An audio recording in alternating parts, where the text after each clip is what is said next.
The evening sky faded into a tapestry of deep orange and purple, casting the city in a solemn glow.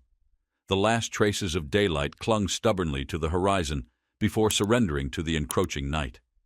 The streets, lined with patches of ice-crusted snow, had already fallen silent, save for the hurried footsteps of those desperate to reach the warmth of their homes before the bitter cold set in.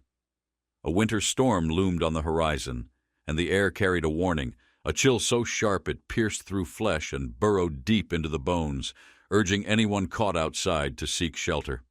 Isaiah, a 10-year-old black boy, trudged through the frozen streets, his breath curling into the night air in fragile, fleeting clouds. His jacket, thin, tattered, and ill-equipped for the merciless cold, clung to his small frame as he tugged it tighter, willing it to provide warmth it simply could not give.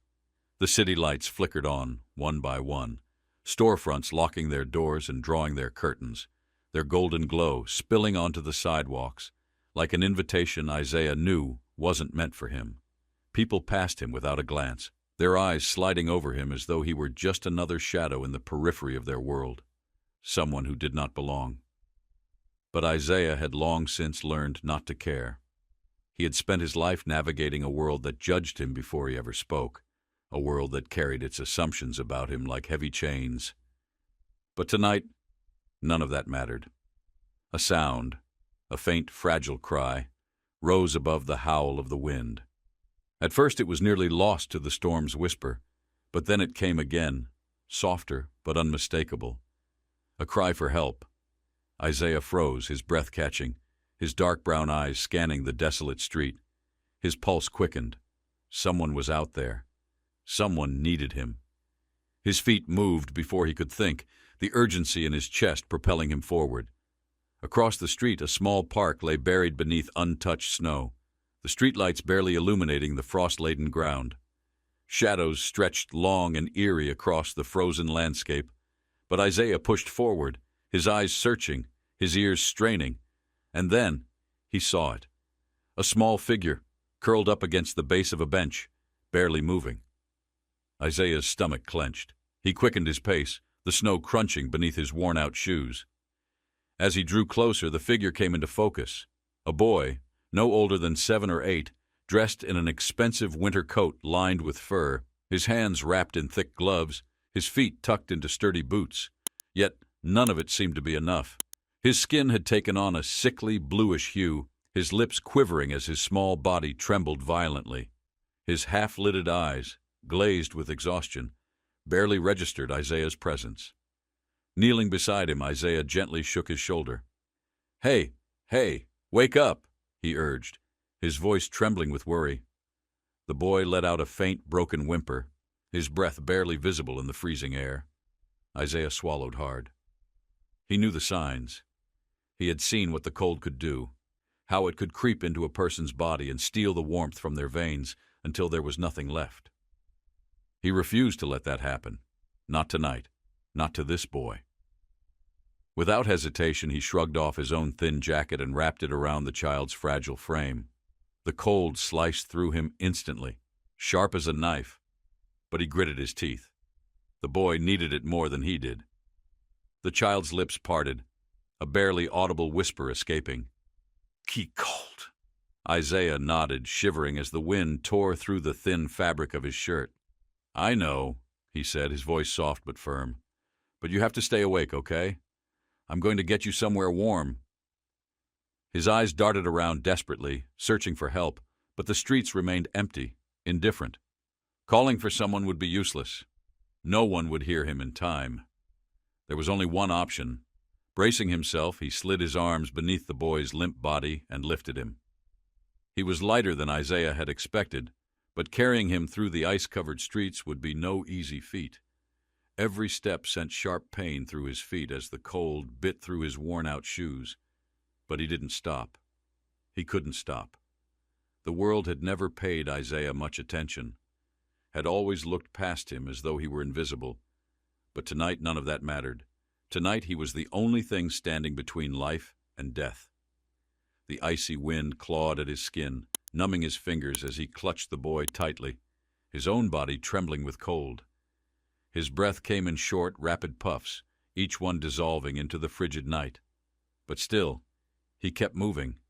As Isaiah trudged through the desolate streets, each step carving a path through the frozen silence, the weight in his arms felt heavier with every passing second. He wasn't just carrying a boy. He was carrying a life, fragile and slipping further from his grasp with every whisper of the icy wind. His breath came in sharp, uneven gasps, the cold biting through the thin fabric of his shirt, sinking its merciless claws into his skin. But he didn't slow down. He couldn't. Not when the warmth was draining from Matthew's body. Not when time was running out. Isaiah had always known hardship. It was the one constant in his life, the thing that had shaped him long before he was old enough to understand why the world treated him the way it did. Since childhood, he had been fighting, against hunger, against the crushing weight of expectations that had never given him a chance, against a society that had already decided who he was before he ever spoke a word.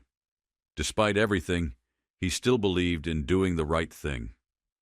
His mother had raised him to be better than what the world expected of him, even if she hadn't been able to shield him from its cruelty. She had worked herself to exhaustion, struggling to keep food on the table, sacrificing everything to give him a chance at something better. But life had never been kind. When she passed, Isaiah had been left to fend for himself, learning to survive on his own, to be tough when the world demanded it. But no matter how hard life had been, he had never let it harden him. And now, as he cradled a boy who had never known suffering, who had never felt hunger twist his stomach or the sting of judgment before even opening his mouth, Isaiah refused to let him die out here. Matthew belonged to a world Isaiah had only ever glimpsed through the tinted windows of expensive cars or flickering television screens. His father was a man of power, a businessman who had built an empire on ruthless decisions and unshakable privilege, a man who had never once worried about where his next meal would come from. Matthew had been raised in the comfort of that security, taught that the world was divided into two kinds of people, those who had power and those who didn't. Isaiah knew that if the roles had been reversed, if he had been the one collapsing in the snow, fighting for breath, Matthew likely wouldn't have spared him a second glance. But none of that mattered now.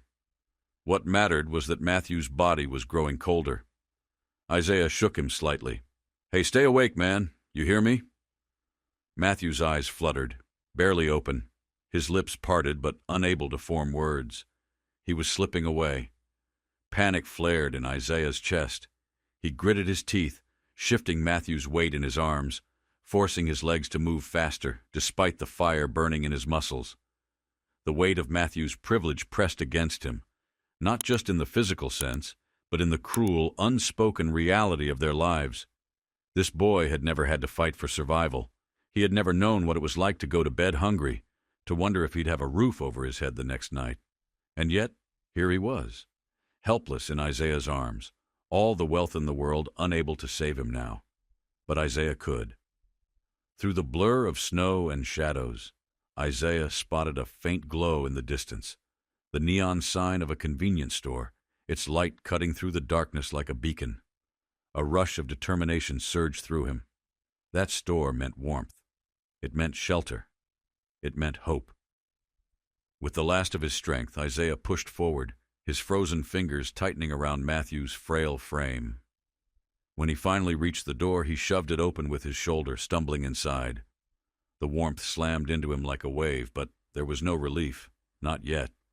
Behind the counter, an older man looked up, his eyes flickering from Isaiah's face to the unconscious white boy in his arms. Isaiah saw the suspicion settle there before the man even spoke. He recognized that look. "I need help," Isaiah gasped, his breath ragged. "He's freezing. Call someone." The store clerk hesitated. It was only a second, but it was long enough for Isaiah to feel the doubt creeping in, long enough for him to know exactly what the man was thinking. If Matthew had been awake, if he had been the one carrying Isaiah, there would have been no hesitation, no suspicion. But Isaiah didn't have time for anger. All that mattered was getting Matthew to safety. The wind still howled outside, seeping through the cracks of the door, but Isaiah barely felt it anymore. The only thing that scared him now was the way Matthew's shivering had slowed, his body growing still. That wasn't good. That was dangerous.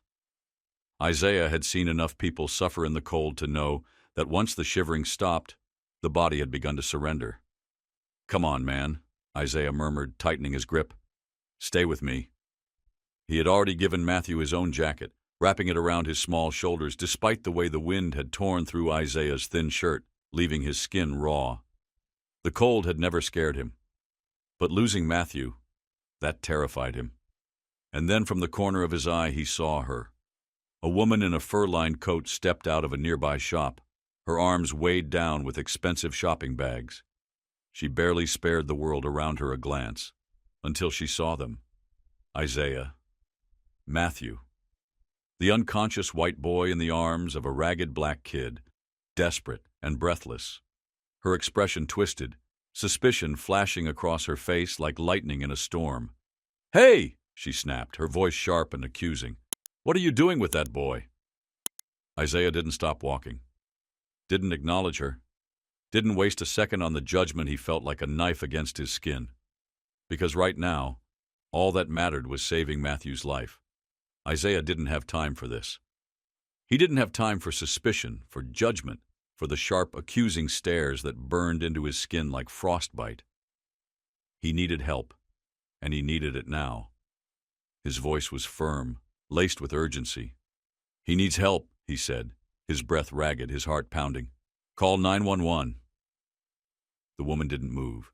She just stood there, eyes narrowing, as if trying to decide whether Isaiah was the real danger here. The way she looked at him made his stomach tighten, but he refused to waste another second convincing someone that he wasn't a threat. He had more important things to do, like keeping Matthew alive. Ignoring her, Isaiah pushed forward. His arms ached, his body screamed for rest, but he refused to stop. The neon sign of a convenience store flickered ahead, a weak but undeniable promise of warmth. The glass door felt like a barrier between two worlds. Out here, the bitter cold, the relentless snow, the cruelty of indifference. Inside, the possibility of safety, of salvation. With one last burst of energy, Isaiah shoved the door open and staggered inside. The sudden warmth hit him like a shock, making his frozen skin tingle painfully. But he didn't care about himself. The weight in his arms, growing heavier by the second, was all that mattered. The clerk behind the counter looked up, his gaze locking onto Isaiah before drifting down to Matthew's limp body. There was a beat of silence, thick and suffocating. Isaiah could see the hesitation flicker across the man's face, the calculation, the doubt, the fear disguised as caution. He recognized it instantly. It was the same look he had seen his whole life. The unspoken question hung in the air. What is a boy like you doing with someone like him? Isaiah felt his patience snap. "Call 911, he barked, his voice cracking under the weight of exhaustion and desperation. That seemed to jolt the man into action. The clerk fumbled for the phone, his hands shaking as he dialed. Isaiah didn't wait to listen. He had done his part. He sank to his knees, lowering Matthew carefully onto the floor. The warmth of the store was beginning to seep into them both, but it wasn't enough. Not yet. Matthew's lips were tinged blue, his breath shallow. Too shallow. Isaiah's chest tightened with fear. He rubbed Matthew's arms, trying to generate heat, his own fingers numb with cold. "Come on, man," he murmured, shaking him lightly. "Don't quit on me now." The door swung open again, and suddenly the store was filled with new voices, hurried footsteps, controlled urgency. A paramedic's voice cut through the chaos, calm but firm. "We've got him." Strong hands gently pulled Isaiah back, but he didn't resist. His body felt like it had been drained of every ounce of strength.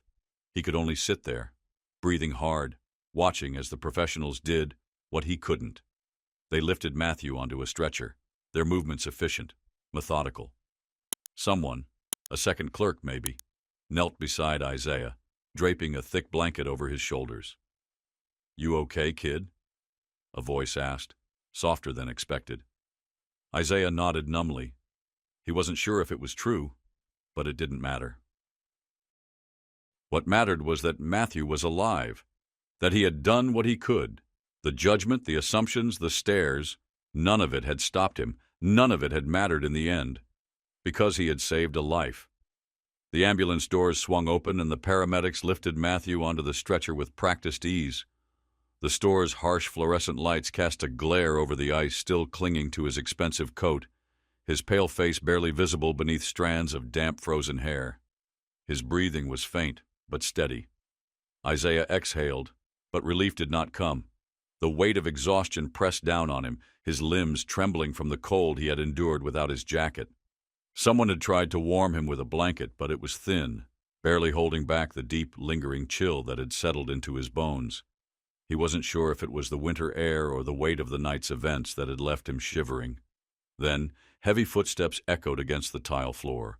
A man in a dark suit rushed inside, his presence as sharp and commanding as a blade slicing through the tension in the room.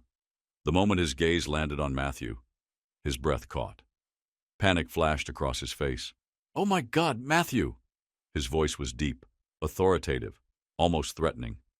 Instinctively, Isaiah tensed, his hands clenching into fists, preparing for yet another battle. The man shoved past everyone, dropping to his knees beside the stretcher, gripping Matthew's hand as if willing him to wake up. His neatly styled hair was slightly disheveled, his tailored coat barely affected by the cold. His voice wavered, raw with something almost like fear. "Son, wake up." Isaiah's stomach twisted. He knew exactly who this was. Richard Whitmore, a man known throughout the city for his wealth, his power, his ruthless ambition. A man who had built an empire on control, who had never once had to worry about survival. A man who had never hidden his contempt for people like Isaiah. A paramedic placed a firm hand on Richard's shoulder. "He's stable, but we need to get him to the hospital immediately. His body temperature dropped dangerously low, but he's responding." Richard barely acknowledged them, his entire world narrowing to the boy on the stretcher. But then, as if sensing something out of place, his gaze lifted and landed on Isaiah. The air shifted. For a moment, everything stood still. Isaiah saw it happen in real time. The flicker of relief in Richard's face faded, replaced by confusion, then something colder. His sharp blue eyes traveled over Isaiah's worn-out clothes, the frayed sleeves of his sweater, the frostbitten fingers clutching the blanket. Disbelief. "You?" Richard's voice was low, dangerous. "Who are you?" Isaiah didn't flinch. He had heard that tone before. He had faced worse. "I found him in the snow," he said, his voice steady despite the exhaustion shaking his limbs. "He was dying. I carried him here." A sharp breath filled the room. Even the store clerk, who had been silently observing, glanced between them with wide eyes. Richard's mouth tightened. His eyes narrowed, suspicion dripping from every inch of his posture. "You expect me to believe that?" he scoffed. "That my son just happened to be saved by someone like you?" The words hit like a punch, but Isaiah refused to let them show. He had heard worse. He had lived through worse. "I don't care what you believe," he replied, his voice unwavering. "I did what I had to do." Before Richard could respond, a weak voice broke through the tension. "Dad?" The room turned sharply. Matthew's eyes fluttered open, his face ghostly pale, but filled with a clarity that hadn't been there before. He was awake. Alive. Richard immediately softened, leaning closer. "Matthew, I'm here. You're safe." Matthew swallowed, his throat dry, his gaze drifting past his father, to Isaiah. For a long moment he just stared. He remembered the cold, the darkness, the feeling of his body giving up, and then warmth. A voice urging him to hold on, strong arms carrying him through the snow. Isaiah. His father followed his gaze, his face hardening again. "Did he hurt you?" Richard asked, his voice tight. The silence that followed was deafening. Matthew blinked, his sluggish mind processing what his father had just said. He had spent his entire life listening to the man teach him to be wary of people like Isaiah. But now, as he looked at the boy who had saved him, the truth had never been clearer. "No," Matthew whispered. Isaiah had saved his life. His voice was hoarse but unwavering as he spoke, each word carrying the weight of the truth. He saved me. Richard flinched, as if struck. The room seemed to hold its breath. Matthew, still weak, tried to sit up, but the paramedics gently urged him to stay still. His gaze never wavered from Isaiah. "You didn't have to," Matthew murmured, his voice barely above a whisper. "Why did you?" Isaiah shifted uncomfortably, unaccustomed to this kind of attention. He had never done anything for recognition, never expected gratitude. "Because you were dying," he said simply. Matthew's expression twisted. Guilt, realization, shame. He had spent his life believing what his father had taught him, that people like Isaiah were dangerous, unworthy, beneath him. Yet, when he had been at his weakest, when his wealth and privilege had failed him, it was Isaiah who had carried him through the snow. Isaiah, who had fought to keep him alive. Not his money, not his father. Just a boy society had dismissed without a second thought. "I was wrong about you," Matthew admitted, his voice breaking. "About everything." Isaiah didn't respond right away. What was there to say? He wasn't looking for validation, wasn't seeking a thank you. But Matthew wasn't finished. "You didn't just save my life, you saved me from myself." Richard's jaw tightened, his entire body stiff with discomfort, but Matthew no longer cared. He wasn't afraid anymore. He held Isaiah's gaze, hoping, no, needing him to understand how much this moment meant. And after a long pause, Isaiah nodded. Maybe, just maybe, Matthew would be different now. Maybe because of this night, he would start seeing the world through clearer eyes. And maybe that was enough. A story that couldn't be ignored days passed, and word of Isaiah's heroism spread like wildfire. The news outlets ran his story. Social media flooded with praise for the boy who had defied expectations. People who had once dismissed him as just another troubled kid from the wrong side of town now called him a hero. Strangers approached him with gratitude in their eyes, offering handshakes and words of thanks. But Isaiah didn't let it change him. He still walked the same streets, still kept his head down, still expected nothing. The world's newfound respect felt temporary, something that could be snatched away as quickly as it had been given, except for one person who refused to let him fade into the background. Matthew. A transformation. No one expected. When Matthew was well enough to leave the hospital, he had only one request. He wanted to see Isaiah. Isaiah hesitated as he stepped into the hospital room, the sterile smell and humming machines making him uneasy. He wasn't used to places like this. He wasn't used to being wanted. Matthew managed a small smile. "Are you okay?" Isaiah blinked, surprised by the question. He had spent all this time making sure Matthew survived, but no one had asked about him. "I should be asking you that." Matthew nodded. "Because of you." A silence stretched between them before Matthew did something unexpected. He reached out his hand. Isaiah stared at it, uncertain. "Thank you," Matthew said. For the first time, Isaiah didn't hesitate. He reached out and shook his hand. A decision that shocked the city. But what happened next was even more unthinkable. Days after leaving the hospital, Matthew made a decision that sent shockwaves through the city, through his family. He wanted Isaiah to be a part of it. He wanted to adopt him. The reaction was immediate and volatile. Richard Whitmore, the man whose wealth had shielded Matthew from the realities of life, exploded in outrage. "You can't be serious," his father fumed. "You barely know him." "I know enough," Matthew said, standing his ground. "I know that when I was dying, he didn't think twice before saving me. I know he had every reason to leave me in the snow, but he carried me instead. I know that everything you taught me about people like him was a lie." Richard clenched his fists, his face red with fury. "This is insanity. You are my son. You don't belong in his world, and he certainly doesn't belong in ours." Matthew met his father's gaze, steady and unafraid. "Then maybe I don't belong in yours either." The media caught wind of Matthew's decision, and the city became divided. Some praised him for challenging his father's ideals, for taking a stand. Others saw it as betrayal, an act of rebellion against his own bloodline. But Matthew didn't care.